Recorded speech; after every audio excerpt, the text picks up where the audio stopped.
قال تبارك وتعالى أيضا وما خلقت الجن والإنس إلا ليعبدون۔ بزرگان محترم، ملت اسلامیہ کے نوجوانوں اور پردہ نشین خواتین اسلام، اللہ رب العالمین ہم سب کا تنہا خالق، تنہا مالک اور ہم سبھی کا تنہا معبود برحق، ہر قسم کی تعریف، ہر طرح کی حمد و ثنا، اور میری اور آپ سبھی حضرات اور خواتین کی ہر ایک عبادت ہماری اور آپ کی ہر ایک بندگی کا اکیلا اور تنہا مستحق رب ہے، معبود برحق ہے، جس کی بندگی میری اور آپ کی زندگی کا مقصد ہے، اور جس کی بندگی میں ہماری اور آپ کی زندگی کا گزرنا ہمارا سب سے بڑا کمال، سب سے بڑا کارنامہ، اور دنیا اور آخرت دونوں ہی مقامات پر کامیابی اور کامرانی کی ضمانت ہے۔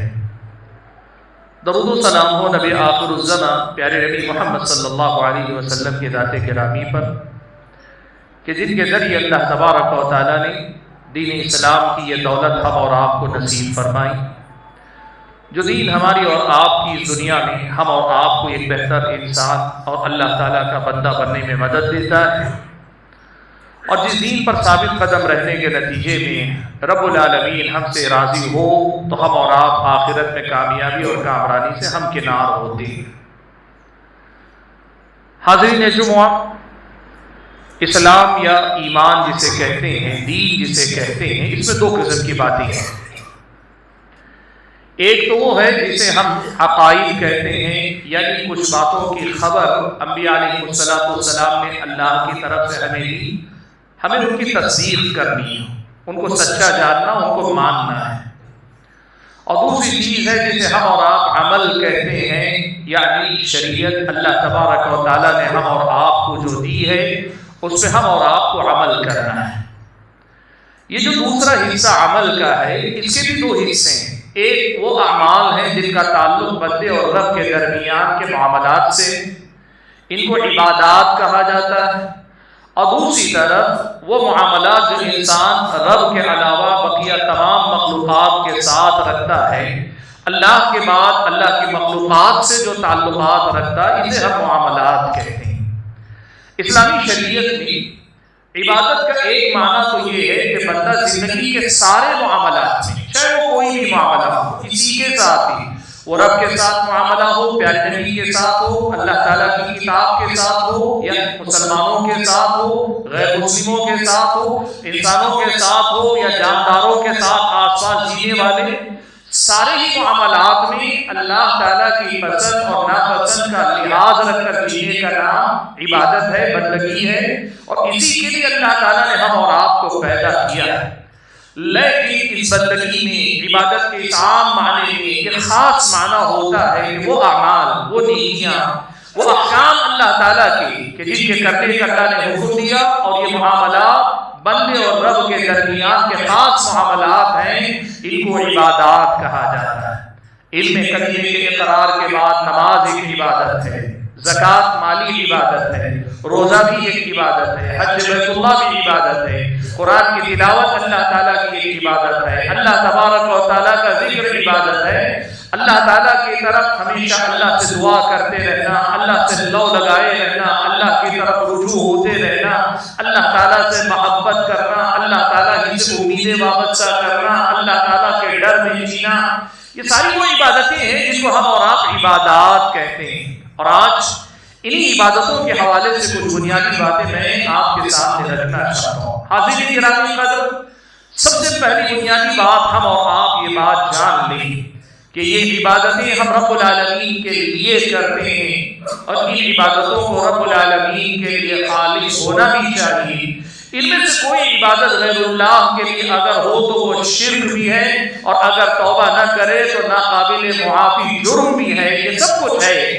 لیکن یہ عبادتیں، ان سے اللہ تبارک و تعالیٰ کا کوئی فائدہ نہیں۔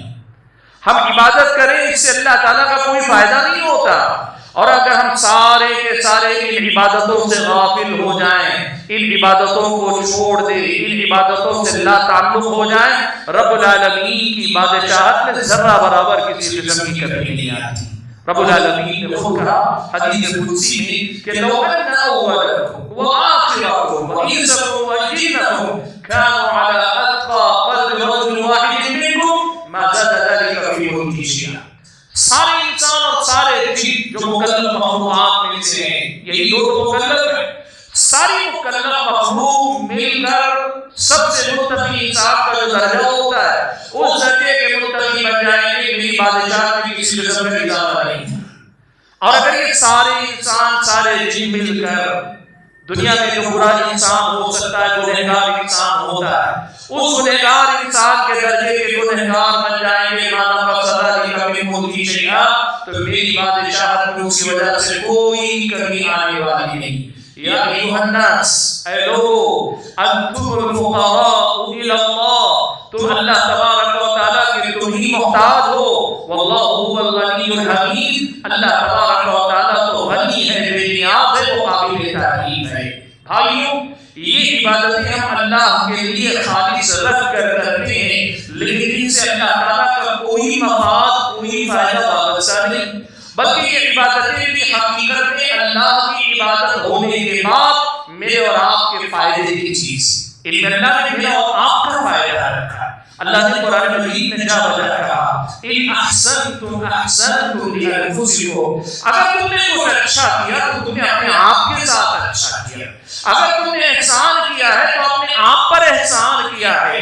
رب العالمین پہ کوئی احسان مت جتلاؤ، یمنون علیک ان اسلموا، یہ لوگ احسان جتلاتے ہیں آپ کے پاس آ کر کہ انہوں نے اسلام لایا ہے۔ قل لا تمنوا علی اسلامکم، اللہ کے نبی کہہ دیجیے تمہارے اسلام لانے کو احسان کے طور پر میرے سامنے لا کے نہ جتلاؤ، بل اللہ یمن علیکم ان ہداکم للایمان، یہ تو اللہ کا احسان ہے کہ اللہ تعالیٰ نے تمہیں اس عمل کی ہدایت کی توفیق بخشی ہے۔ بھائیوں، ان عبادتوں کے سلسلے میں پہلی بنیادی بات یہ سمجھنے کی اور یاد رکھنے کی ہے کہ یہ عبادتیں اللہ تبارک و تعالیٰ کا حق ہے، رب العالمین کا حق ہے، لیکن اس حق سے اللہ تبارک و تعالیٰ کا کوئی فائدہ یا نقصان نہیں جڑا ہے۔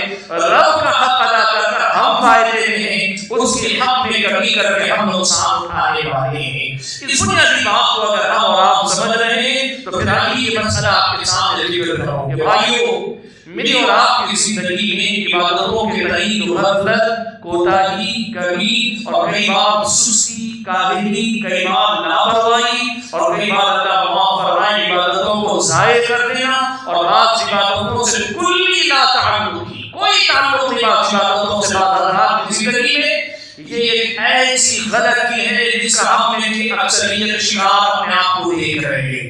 یہ غفلت اچھی نہیں، یہ عبادتوں سے دوری میری اور آپ کی اچھی نہیں، عبادتوں میں ہماری اور آپ کی کوتاہی اور کمی کچھ اچھی چیز نہیں ہے۔ ان عبادتوں کی ضرورت ہو کہ ہماری زندگی میں ان کی ضرورت کیوں ہے، ان عبادتوں کی اہمیت کو ہم اور آپ کو ہمیشہ یاد رکھ کر اپنے آپ کو کثرت سے اللہ تعالیٰ کی عبادت کرنے والا بنانے کی ضرورت ہے۔ سبحان اللہ، ہمارے سماج میں ایک ذہن ہے، وہ کیا ہے معلوم؟ لوگ یہ بات کہتے ہیں کہ بھائی اللہ کے حق میں کمی ہو گئی تو ہو گئی، بندوں کے حق میں کہیں کمی بیشی مت کرو، اس لیے کہ اللہ تعالیٰ غفور رحیم ہے، معاف کر دے گا، لیکن بندے معاف نہیں کریں گے، اس لیے بندوں کے حق کی طرف سے جو کرنا رہو۔ یہ بات آدھی سچ کس اعتبار سے؟ اس اعتبار سے کہ یقیناً ہم اور آپ کو حقوق العباد کی طرف سے چوکنا رہنا ہے، کسی کی حق تلفی نہ کرے کہ کل کوئی ہمارا گریبان نہ پکڑ لے، کل کوئی آ کے ہم سے ہماری نیکیاں نہ لے لے، کل کوئی اپنے گناہوں کا بوجھ ہم پہ ڈال کے نکل نہ لے، اس لیے اس کی طرف سے چوکنا رہنا ضروری ہے۔ لیکن اس کی آڑ میں ہمارے ذہن سماج میں یہ جو ذہن چل پڑا ہے وہ عبادتوں میں کچھ بھی کمی ہو جاتا ہے، کتنی ہی کوتاہی کرو کوئی فرق نہیں پڑتا ہے، اللہ غفور رحیم ہے۔ یہ قرآن و سنت کی تعلیمات نہیں اللہ تعالیٰ کے بندوں، اللہ غفور رحیم ہے۔ ہماری اور آپ کی کوششوں کے بعد ہمیں اس کو دیکھنا چاہیے، ہم اپنی کوشش کریں، ہم اپنی محنت کریں، پھر بھی انسان ہے، کبھی شیطان غالب آتا ہے، کبھی نفس غالب آ جاتا ہے، کبھی دنیا کے فتنے میں مبتلا ہو جاتے ہیں، کبھی سستی غالب آ جاتی ہے، اور کوشش کرنے کے بعد جب گناہ ہو جاتے ہیں وہاں یاد کرو اے رب تو غفور ہے تو رحیم کیا ہے؟ کہ اللہ غفور رحیم ہے، کتنی ہی گناہ کر لو، عبادتوں سے چاہے جتنی غفلت برت لو، یہ اہل سنت کا طریقہ نہیں، یہ سلف صالحین کے منہج پر قائم لوگوں کا طریقہ نہیں، یہ محدثین کے منہج کے حامل لوگوں کا نہیں، یہ حدیثوں کا طریقہ نہیں، یہ اچھے مسلمان کا طریقہ نہیں۔ یہ مسلمان عبادتوں کے تئیں بڑا فکر مند ہوتا ہے۔ سبحان اللہ، آپ اگر دیکھیں قرآن مجید میں اللہ تعالیٰ نے ایمان والوں کی جو صفات گنائی ہیں، وہاں کہیں آپ کو یہ نہیں ملے گا کہ یہ عبادتوں میں درمیانی ہوتے، اخلاق میں بڑے اچھے ہوتے، عبادتوں میں درمیانی ہوتے، لوگوں کے ساتھ بڑے اچھے ہوتے، نہیں، وہ عبادتوں میں بھی سچے اور پکے ہوتے، وہ اخلاق میں بھی مثالی ہوتے، وہ لوگوں کے ساتھ معاملات میں بھی بڑے اچھے ہوتے۔ ہمیں اپنی عبادتوں کو سنبھالنے کی ضرورت ہے۔ سبحان اللہ، صحابہ کرام رضوان اللہ علیہم اجمعین کی زندگیاں ہم دیکھیں، ان کی زندگیوں میں عبادتیں ایسی تھیں کہ بعض اوقات نبی علیہ السلام نے صحابہ کو بلا کر روکا، کہا کہ ذرا عبادتوں میں کمی کرو۔ سبحان اللہ، آپ تعجب کریں گے، آئے حضرت عبداللہ بن عمرو بن عاص اللہ کے نبی صلی اللہ علیہ وسلم سے، معلوم ہو اللہ کے نبی صلی اللہ علیہ وسلم کو، اللہ کے نبی صلی اللہ علیہ وسلم نے پوچھا کہ مجھے بتایا گیا ہے کہ تم صوم وصال رکھتے ہو۔ صوم وصال کہتے ہیں آج سحری کھائیں، شام میں بھی افطار نہ کریں، رات بھر نہ کھائیں، کل بھی روزہ کنٹینیو کریں، آج کی سحری سے مسلسل روزہ 2 دن 3 دن کا روزہ آپ رکھیں، اسے صوم وصال کہتے ہیں۔ اللہ کے نبی صلی اللہ علیہ وسلم روزہ رکھتے تھے، لیکن صحابی نے جب یہ دیکھا تو اللہ کے نبی صلی اللہ علیہ وسلم نے بلا کر کہا مجھے بتایا گیا ہے کہ تم صوم وصال رکھتے ہو۔ صحابی نے کہا اللہ کے نبی آپ بھی تو رکھتے ہیں۔ اللہ کے نبی نے کہا تم میں سے کون مجھ جیسا ہے، مجھے تو اللہ تعالیٰ رات میں کھلا پلا دیتا ہے، تم لوگ ایسا روزہ مت رکھو۔ اللہ کے نبی نے روکا، صحابہ کی عبادتوں کا یہ شوق تھا۔ اللہ کے نبی کے پاس صحابی آئے، کہنے لگے اللہ کے نبی قرآن کتنے دن میں ختم کروں؟ اللہ کے نبی نے کہا 1 مہینے میں ختم کرو، ہم سے تو سال میں نہیں ہوتا، اور اللہ معاف فرمائے مجھے اور آپ کو بات سو ایسے ہوئی زندگی میں بات ختم نہیں ہوا ہوگا۔ صحابی نے آ کر اللہ کے نبی سے کہا اللہ کے نبی کتنے دن میں قرآن ختم کرو؟ اللہ کے نبی نے کہا 1 مہینے میں۔ صحابی نے کہا نہیں اللہ کے نبی میں اور جلدی ختم کر سکتا ہوں۔ اللہ کے نبی نے کہا ٹھیک ہے 15 دن میں کرو۔ صحابی نے کہا اللہ کے نبی اور کم دن میں کر سکتا ہوں۔ اللہ کے نبی نے کہا 1 ہفتے میں کرو، اور پھر اللہ کے نبی نے کہا جس نے 3 دن سے کم میں قرآن ختم کیا اسے قرآن کو نہیں سمجھا۔ صحابہ عبادتوں میں اللہ کے نبی صلی اللہ علیہ وسلم کے پاس آ کر وضو کرتے تھے، اور موقع دیجیے اور موقع دیجیے۔ اور میں نے کہا نا صوم وصال کی بات، حضرت عبداللہ بن عمرو بن عاص رضی اللہ تعالیٰ عنہ اللہ کے نبی نے جب منع کیا وہ گھٹاتے گئے آخر اللہ کے نبی نے ان کو اجازت دی کہ اچھا ایک کام کرو، زیادہ سے زیادہ تم صوم داؤد رکھ لو۔ صوم داؤد کیا ہے؟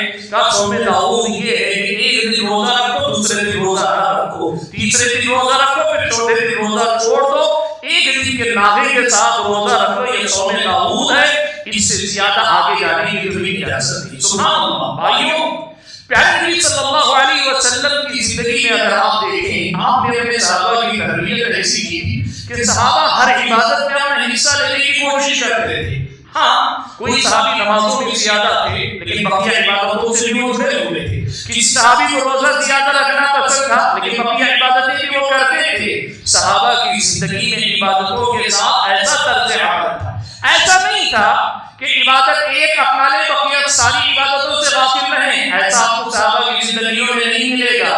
بھائیوں میں جو بات آج آپ کے سامنے رکھنا چاہتا ہوں کہ ہماری اور آپ کی عبادتوں سے غفلت، لاپرواہی، افسوسی اور اللہ معاف فرمائے کئی بار تو فرائض کو چھوڑ دینا، فرض نمازوں کو چھوڑ دینا، فرض روزوں کو چھوڑ دینا، فرض زکوٰۃ کو وقت پہ ادا کرنے کی فکر نہ کرنا، حج فرض ہو جائے تو ادا کرنے کی فکر نہ کرنا، فرائض میں ایسی کوتاہی ہمارے سماج میں پائی جاتی ہے کہ سبحان اللہ ایسا لگتا ہے کہ انہیں کوئی پرواہ نہیں ہے کہ عبادتوں سے ان کی زندگی میں کیا فرق پڑتا ہے، کیا فرق نہیں پڑتا ہے۔ حاضرین گرامی چلیے میں آپ کے سامنے گناتا ہوں ان عبادتوں کے ہماری اور آپ کی زندگی میں کتنا غیر معمولی کردار۔ حقیقت تو یہ ہے کہ اللہ نے جب عبادت کا حکم دیا دنیا اور آخرت کا ہر خیر اللہ نے اس میں رکھا ہے، اور دنیا اور آخرت کے ہر شر سے بچنے کے اسباب کی عبادتوں کے اللہ تعالیٰ نے رکھی۔ لیکن اگر ہم گن گن کر سننا چاہیں، دیکھنا چاہیں، پڑھنا چاہیں کہ عبادتوں کا ہماری اور آپ کی زندگی میں کیا کردار ہے تو آپ یہ بات سمجھ لیجئے یہ عبادتیں میرا اور آپ کا ایمان ہے۔ اہل سنت والجماعت کے عقیدے کے مطابق یہ عبادتیں، یہ ہمارے اعمال ہمارے اور آپ کا ایمان ہے، ایمان کا حصہ ہیں. یہ عبادتیں کم ہوتی ہیں تو صرف عبادت کم نہیں ہوتی، میرا اور آپ کا ایمان کم ہوتا ہے، بلکہ بعض عبادتوں سے متعلق جیسے نماز کے سلسلے میں کئی اہل علم کی رائے یہ ہے کہ یہ نماز جاتی ہے تو آدمی کا ایمان ہی چلا جاتا ہے.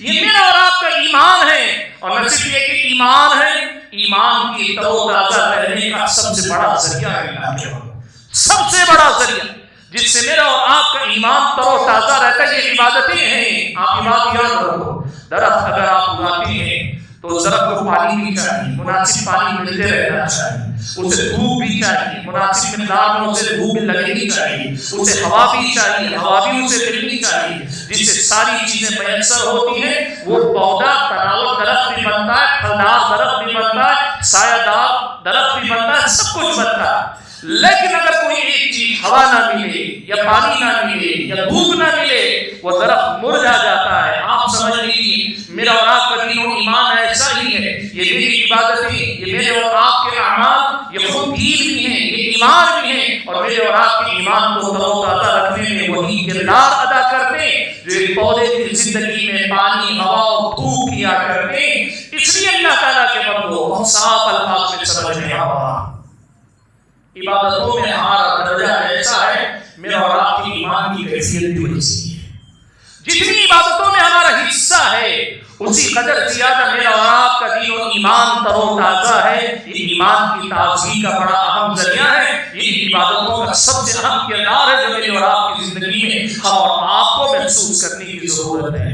حاضرین کرام، دوسری بات جو عبادتوں کی اہمیت کو میرے اور آپ کے سامنے واضح کرے گی وہی کہ آپ اس حقیقت کو یاد رکھیں، یہ عبادتیں اللہ تبارک و تعالیٰ سے میرا اور آپ کا تعلق اور رشتہ ہے، اور اس رشتے کو مضبوط اور مستحکم کرنے کا ذریعہ ہے. میں آپ سے اگر پوچھوں میری اور آپ کی زندگی میں اللہ کی کتنی ضرورت ہے تو آپ کیا کہیں گے؟ ایمان والے نظر آئیں، اور یقیناً مسلمان ہیں تو ایمان والے. ہم اپنے آپ سے پوچھیں ہماری زندگی میں رب العالمین سے اور رب العالمین سے تعلق کی کس قدر ضرورت ہے. اگر ہمیں لگتا ہے کہ اس تعلق کے بغیر ہم ایک پل بھی نہیں سکتے، اور سچ یہی ہے کہ رب العالمین سے رشتہ اس دنیا کا سب سے قیمتی سرمایہ ہے میرا اور آپ کا، اور اس تعلق کے اندر دنیا کا ہر خیر اللہ نے رکھا ہے، دنیا کے ہر شر سے بچنے کا ذریعہ اللہ نے اس تعلق کو رکھا ہے. تو پھر آپ یہ بات سمجھ لیجیے گا کہ رب العالمین سے تعلق ان عبادتوں سے جڑا رہتا ہے. میرا اور آپ کا عبادتوں سے تعلق، یہ عبادتیں عبادت اللہ کا حق ہے اور رب العالمین سے میرے اور آپ کے جڑے رہنے کا ذریعہ ہے.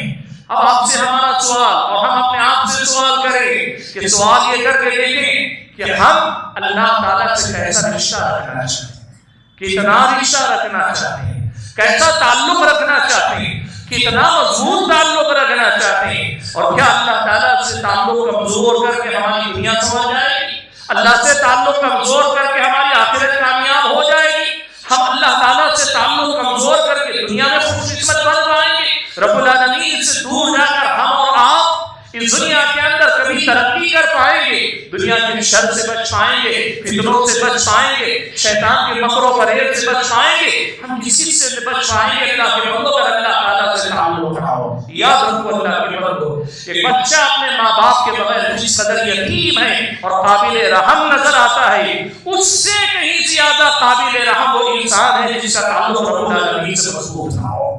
ایک یتیم کی یتیمی پہ اتنا افسوس نہ کیجیے جتنا کسی انسان کے رب العالمین سے تعلق کی کمزوری یا لا تعلقی یا رب العالمین سے اس کی دوری پر ہم اور آپ افسوس کریں. بھائیوں، یہ عبادتیں رب العالمین سے میرے اور آپ کے تعلق کا بہت بڑا ذریعہ.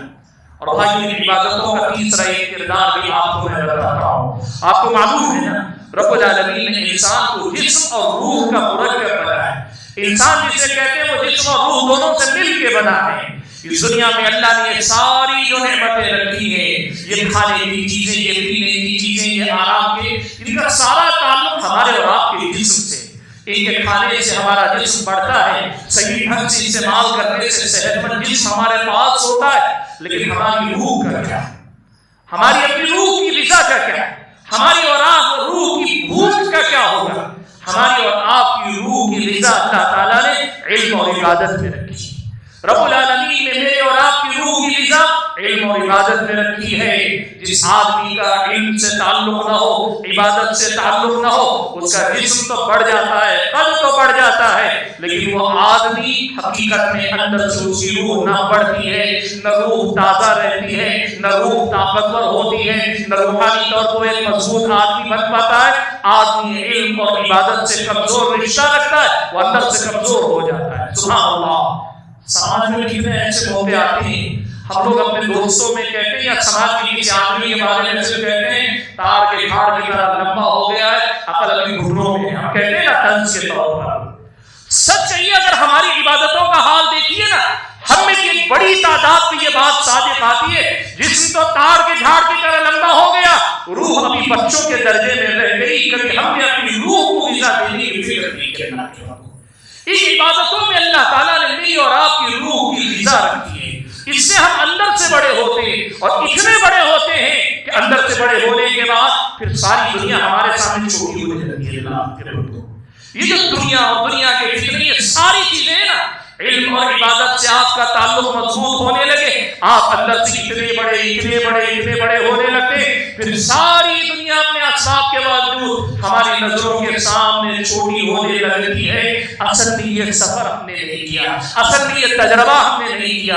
عبادتوں کو ہم نے ذمہ داری صرف سمجھا ہے، ایک فرض سمجھا ہے، ایک بوجھ سمجھا ہے کہ کسی طرح ادا کر کے دامن جھاڑ لیں، اس سے ہمارا مسئلہ حل ہو جائے گا. نہیں، عبادتوں کی روح سمجھو اللہ کے بندو، یہ میری اور آپ کی روح کو پروان چڑھاتے، طاقتور بناتے، مکمل کرتے، اور کچھ اس طرح مکمل کرتے ہیں کہ ہمارے جسم بظاہر شکل اچھی نہ ہو، بظاہر اللہ نہ کرے جسمانی طور پہ معذور ہو، بظاہر اللہ نہ کرے جسم بے ڈھنگ، کوئی کسی کا قد چھوٹا، کسی کا سر بڑا، پیر چھوٹا، چاہے جسم جیسا اللہ نے دیا ہو، روح اگر اندر سے عجیب ہو گئی نا، تو پھر یہ جسم کی ظاہری چیزیں کوئی معنی نہیں رکھتی. اصل زندگی اندرونی زندگی ہے، اور عبادتیں اس کا راستہ ہے، اس کی غذا ہے، اس کا ذریعہ ہے، اس کا واسطہ وسیلہ ہے. ان عبادتوں کی طرف سے مدد برکت دنیا کا سب سے بڑھنے کا سودا ہے. حاضرین گرامی پر ان عبادتوں کے کردار کو سمجھیے، پہچانیے. یہ عبادتیں میری اور آپ کی زندگی میں بڑا اچھا اثر چھوڑتی ہیں، اور انہیں میں سے ایک چیز کیا ہے معلوم ہے؟ ہمیں انسانوں کو اللہ تعالیٰ نے جانداروں یا جانوروں کی قبیل سے بنایا. ہمارا شمار جانوروں کی جنس میں ہوتا ہے، اس کی جنس میں سے نکل کر ہم آتے ہیں. ہمارے اور آپ کے اندر ایک حیوان ہوتا ہے. یہ عبادتیں ہمیں ہمارے اپنے اندر کے حیوان کو تربیت دینے اور اس کو قابو میں رکھنے کا سلیقہ سکھاتی. ان عبادتوں کی برکت، ان عبادتوں کا فائدہ، ان عبادتوں کی تاثیر، ان عبادتوں کا سیدھے سیدھے جو نشانہ ہے وہ میرے اور آپ کے اندر کا یہ حیوان ہے. معاف کیجیے گا، ہم انسانی زندگی میں جینے والوں میں سے بہت ساروں کو دیکھتے ہیں، وہ چلتے پھرتے حیوان ہوتے ہیں. کوئی اپنے کھانے پینے میں حیوان، کوئی اپنے طرز زندگی میں حیوان، کوئی اپنے معاملات میں حیوان، کوئی اپنی کسی اور معاملے میں حیوان، اور لوگوں کے تئیں اس کی سوچ میں حیوانیت ہوتی ہے. انسان کو انسان بننے میں زمانہ لگتا ہے، اور اس میں عبادتوں کا بڑا اہم اور بنیادی کردار ہوتا ہے. آج آپ دیکھ لو ہمارا سماج اگر انسانی معاشرہ کئی جگہ پہ حیوانیت کا مظاہرہ کرنا نظر آتا ہے، لوگوں کو تعجب ہوتا ہے. کوئی اتنا بےحیث کیسے ہو سکتا ہے، کوئی اتنا ظالم کیسے ہو سکتا ہے، کوئی درجے کا حیوان کیسے ہو سکتا ہے، کوئی درجے کا بےحیث کیسے ہو سکتا ہے. یہ سب جو تبصرے کرتے ہیں نا، تو اپنے آپ سے آپ پوچھ کر دیکھیے، جس سماج کے لوگوں کا عبادتوں سے تعلق کمزور ہوگا، اس سماج میں انسان ہو کر بھی انسان نہیں ہوگا، وہ حیوان کی طرح اس دنیا کے اندر زندگی گزار رہا ہوگا. اللہ کے بندو، ان عبادتوں کو اللہ کا عظیم تحفہ سمجھو. یہ میرے اور آپ کے نفس کی تربیت کرتی ہے. سبحان اللہ. آپ نے میرا یہ عام باتیں میں نے کہی، تمام عبادتوں کو ملا کر، اور اگر ایک عبادت کی اگر ہم اور آپ بات کریں، ایک عبادت میری اور آپ کی تربیت بھی کرتی ہے. ہر عبادت، نماز کی مثال کے طور پر ثواب اور اس کے اجر سے ہٹ کر فوائد کی اگر بات کریں، بے شمار فوائد اللہ نے رکھے. ہر عبادت میں اللہ تعالیٰ نے بہت سارے فائدے رکھے. ساری عبادتوں کو ملا کر ہر عبادت سے ملنے والے سارے فائدوں میں تذکرہ نہیں کر سکتا، اس لیے مجھے خطبہ جمعہ میں بات کو سمیٹنی، اس لیے میں صرف کوشش کروں ایک عبادت کا ایک فائدہ گنا کر آپ کو بتاؤں. یہ فائدہ میری اور آپ کی زندگی میں کس قدر زیادہ ضروری ہے. ایک فائدہ صرف گنا ہوگا. ایک عبادت ایک فائدہ، لیکن وہ فائدہ کتنا ضروری میری اور آپ کی زندگی کے لیے. پیارے نبی صلی اللہ علیہ وسلم نے نماز پہلا رکن ہے کلمے کے بعد، نبی علیہ السلام نے نماز میں سے خاص طور پر نماز فجر کے بارے میں فرمایا من صلی الصبح فهو في ذمة الله، جو آدمی صبح کی نماز پڑھ لیتا ہے وہ اللہ تعالیٰ کی ذمہ داری میں آ جاتا ہے. سبحان اللہ. ایک نماز اللہ کی حفاظت کے لیے آئے، ایک نماز اللہ تعالیٰ کی ذمہ داری میں مجھے اور آپ کو دے. یہ ذمہ داری کس کی؟ ہر طرح کی ذمہ داری. میرے اور آپ کی دنیا کے لیے رب العالمین کافی، میرے اور آپ کی آخرت کے لیے رب العالمین کافی. نماز کے سینکڑوں فائدوں میں سے ایک نماز سے صرف ایک فائدہ آپ دیکھو کہ جو آدمی صبح کی نماز پڑھ لیتا ہے، اللہ کے نبی صلی اللہ علیہ وسلم نے فرمایا کہ وہ اللہ تعالیٰ کی ذمہ داری میں آ جاتا ہے. آپ بتاؤ نماز صبح کو ضائع کرنے والے روزانہ ہر دن کتنے بڑے گھاٹے کا سودا کرتے ہیں، کتنے بڑے نقصان سے دو چار ہو رہے وہ لوگ جو اس نماز کی عبادت سے غافل ہیں. آپ کا اندازہ لگائیں. اللہ کے نبی صلی اللہ علیہ وسلم نے زکات دوسرا اب رکن اسلامی شریعت کا، نبی علیہ السلام نے اس زکات یعنی اللہ کے راہ میں مال خرچ کرنا، چاہے زکات کی شکل میں ہو یا عام صدقات کی شکل میں ہو یا اپنے متعلقین پہ نام و نفع کے طور پہ خرچ کرنے کی بات ہو، مال خرچ کرنے کے بہت سارے فائدے گنائے اور ان میں سے ایک بڑا فائدہ کیا ہے معلوم آپ کو؟ یہ مال خرچ کرنا میرے اور آپ کے دل سے مال کی بیجا محبت کا خاتمہ کرتا ہے. مال کی حد سے بڑی ہوئی محبت کو قابو میں رکھنے میں یہ اللہ کی راہ میں خرچ کرنا، نیکی کی راہ میں خرچ کرنا، لوگوں کی بھلائی کی راہ میں خرچ کرنا، اس خرچ کرنے کا ایک فائدہ صرف میں نے جسے کہ یہ گنا رہا ہوں، اللہ کی راہ میں خرچ کرنا مالی عبادت ہے. اور اس مالی عبادت سے یہ فائدہ ہوگا مال کی بیجا محبت میرے اور آپ کے دل میں جو ہوگی اللہ تعالیٰ اس سے میرے اور آپ کے دل کو پاک کر دے گا. اور آپ کو معلوم یہ کتنا بڑا فائدہ، اس کو سمجھنا ہے تو صبح اللہ کے نبی نے کہا لِكُلِّ أُمَّةٍ فِتْنَةٌ وَفِتْنَةُ أُمَّتِي الْمَالُ. ہر امت کو اللہ تعالیٰ کسی خاص فتنے کے ذریعے آزمائے گا اور سب سے زیادہ لوگ برباد ہوں گے. میری امت کا فتنہ اگر کوئی چیز ہے تو وہ مال ہے. آپ سوچیں اس امت کا سب سے بڑا جو فتنہ ہے، خاص جو فتنہ ہے، اس فتنے سے اللہ تعالیٰ بچائے گا اگر مالی عبادت ہماری اور آپ کی زندگی ہو. اللہ کے راہ میں خرچ کرنے والے ہم اور آپ بن جائیں گے. روزہ بہت بڑی عبادت ہے، اسلامی شریعت کا تیسرا رکن بھی ہے. تیسرا رکن کلمے کی بات کہہ رہا ہوں، تیسرا رکن بھی ہے. اور اس روزے کا فائدہ کیا ہے؟ فرض روزہ رکھی، مصنون روزہ رکھی، نفل روزہ رکھی. اس روزے کا ایک فائدہ صرف گناتا ہوں. اللہ کے نبی صلی اللہ علیہ وسلم نے کہا فَإِنَّهُ لَهُ وِجَاءٌ کہ یہ روزہ آدمی کی شہوت کو توڑنے اور اس کو قابو میں رکھنے کا کام انجام دیتا ہے. سبحان اللہ. آپ کو معلوم ہے انسان کی یہ جو شہواتی خواہشات ہے آدمی کو کہیں کا نہیں رکھتے، آدمی غلام ہو جاتا، آدمی ذلیل ہو جاتا، آدمی اپنی حیثیت بھول جاتا ہے.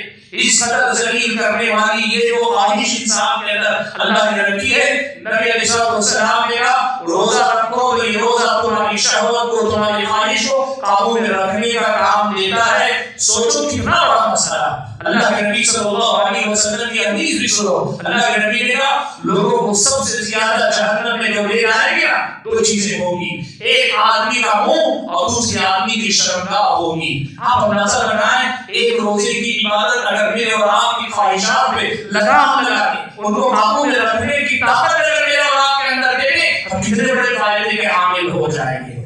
اللہ کے قرآن اللہ تعالیٰ کی عبادت ہے. قرآن کی تلاوت اللہ کی عبادت ہے. قرآن کی تلاوت کرنا، اس کو سمجھنے کی کوشش کرنا، اس کو حفظ کرنا، اس کو پڑھانا اور اس کو پھیلانا عبادت ہے. قرآن کی تلاوت عبادت، قرآن کی تلاوت عبادت. اب اس تلاوت کا فائدہ کیا ہے معلوم ہے؟ قرآن مجید میں اللہ تعالیٰ نے فرمایا یا ایھا الناس قد جاءتکم موعظۃ من ربکم وشفاء لما فی الصدور. اللہ نے کہا وَنُنَزِّلُ مِنَ الْقُرْآنِ مَا هُوَ شِفَاءٌ. اللہ نے کہا کہ یہ قرآن لوگوں کے دلوں کی تمام بیماریوں کی شفا ہے. اور ایک دوسری آیت میں اللہ نے کہا انسانوں کے لیے اللہ نے اس کو شفا بنا دیا ہے. آپ کی میری بیماریاں چاہے وہ شبہات کی کمی سے ہو، آپ کی میری بیماری شہوات کے کمی سے ہو، آپ کی میری تکلیف اور پریشانی شیطان جن آج سے بھول رہے کی ہو، کسی کی بھی ہو، ایک قرآن سے رشتہ قرآن کی آیت کا ایک تعلق نہیں اور آپ کی زندگی میں ایسا انقلاب لائے گا کہ ہمارے دلوں کی ساری بیماریوں کی شفا اللہ تعالیٰ نے اس قرآن کے اندر رکھی. قرآن کی تلاوت کی بھی بڑی عبادت ہے. سنن نبی داؤد کی روایت پیارے نبی صلی اللہ علیہ وسلم نے فرمایا من قام بعشر آیات لم یکتب من الغافلین. کوئی آدمی رات میں اٹھ کر اگر 10 آیتوں کے ذریعے قیام کر لے گا, اللہ کے نبی صلی اللہ علیہ وسلم نے فرمایا وہ غافلوں میں سے نہیں لکھا جائے گا. کیا مطلب ہے؟ اس کو سمجھنے کے لیے آپ کی بات سمجھیے. انسان کا دل انسان کا اصل مقام ہے. اللہ کے نبی صلی اللہ علیہ وسلم نے فرمایا ان فی الجسد مضغہ, جسم کے اندر گوشت کا ایک ٹکڑا لگاؤ کھڑا ہے. اذا صلح صلح الجسد كله, جب وہ ٹھیک رہتا ہے تو سب کچھ ٹھیک رہتا ہے. واذا فسد فسد الجسد كله, جب وہ بیمار کا شکار ہوتا ہے سب کچھ بگڑ جاتا ہے. اللہ کے نبی صلی اللہ علیہ وسلم نے کہا اور اس کے بعد کہا وہ ٹکڑا دل ہے آدمی کا. اب اس دل کے بارے میں ابن قیم رحمۃ اللہ علیہ نے لکھا کہ اس دنیا میں اللہ تعالیٰ کسی انسان کو اس کے گناہوں کی جو سب سے سخت سزا دے سکتا ہے نا, اور میں سے بڑی سزا یہ ہے کہ اللہ تعالیٰ اس کے دل پہ غفلت کے پردے ڈال دے. سبحان اللہ. دل ہے, فیصلے کرنے والا دل ہے, لیکن اس میں غفلت کے پردے پڑ جائیں. اس دنیا کے اندر گناہوں کی بدترین سزاؤں میں سے ایک سزا ہے. اب سنو پھر اس کے بعد یہ حدیث اللہ کے نبی نے کہا جو 10 آیتوں کے ذریعے قیام اللیل کرتا ہے, قرآن کی آیتوں کی تلاوت کرتا ہے, اسے اللہ تعالیٰ غافلوں میں سے باہر نکالے گا. سبحان اللہ.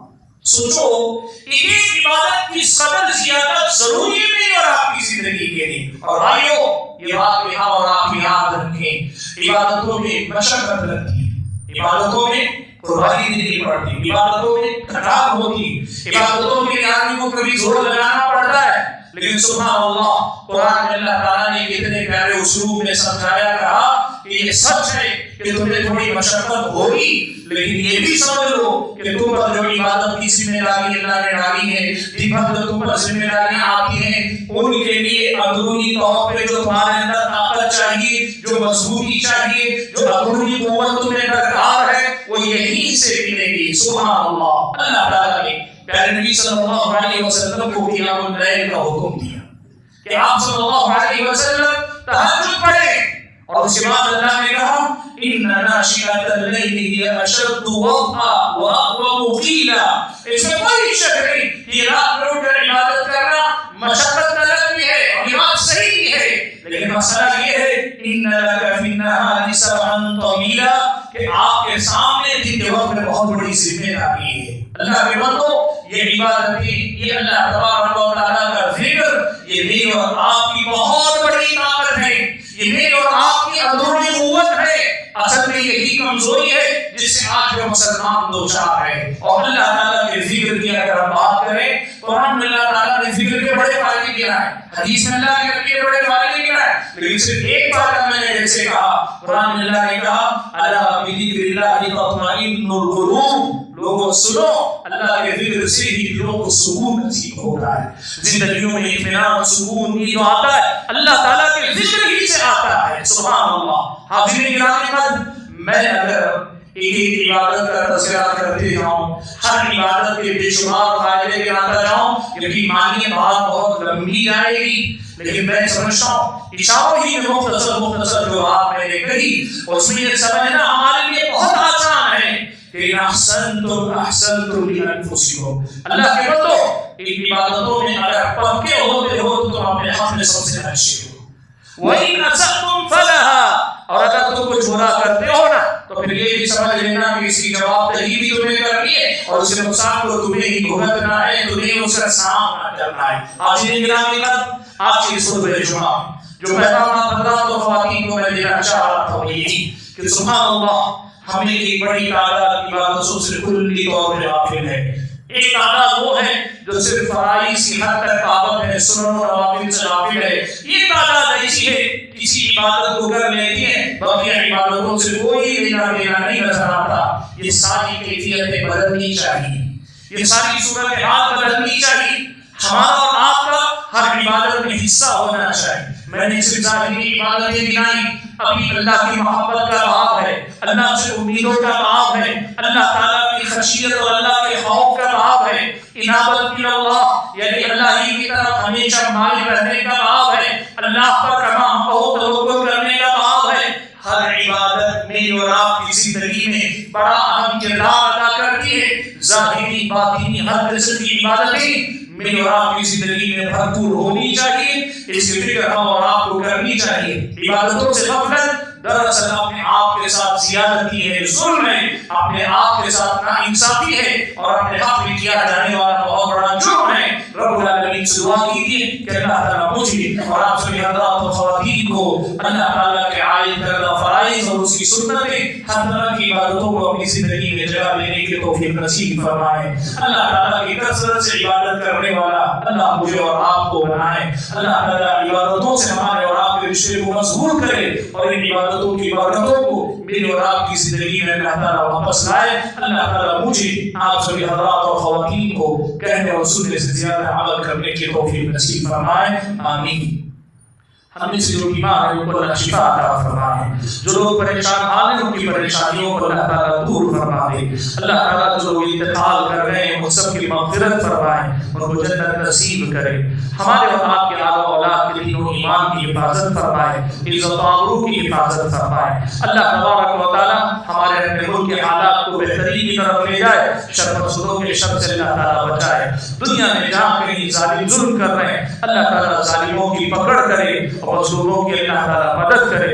اللہ تبارک و تعالیٰ دنیا والوں کو دین کی طرف پلٹ کر آنے کی توفیق نصیب فرمائے، مسلمانوں کو کتاب و سنت کی طرف لوٹ کر آنے کی توفیق نصیب فرمائے، توحید اور اتباع سنت کی دعوت کو اللہ تعالیٰ اپنانے کی توفیق نصیب فرمائے۔ اللہ تعالیٰ ہم سب کو کہنے اور سننے سے زیادہ ان کو سمجھ کر خود اپنی زندگی میں عمل پیدا ہونے کی توفیق نصیب فرمائے اور اپنے ساتھ دنیا والوں کے لیے بھی خیر کا سبب بننے کی توفیق نصیب فرمائے، آمین۔ وآخر دعوانا ان الحمد للہ رب العالمین۔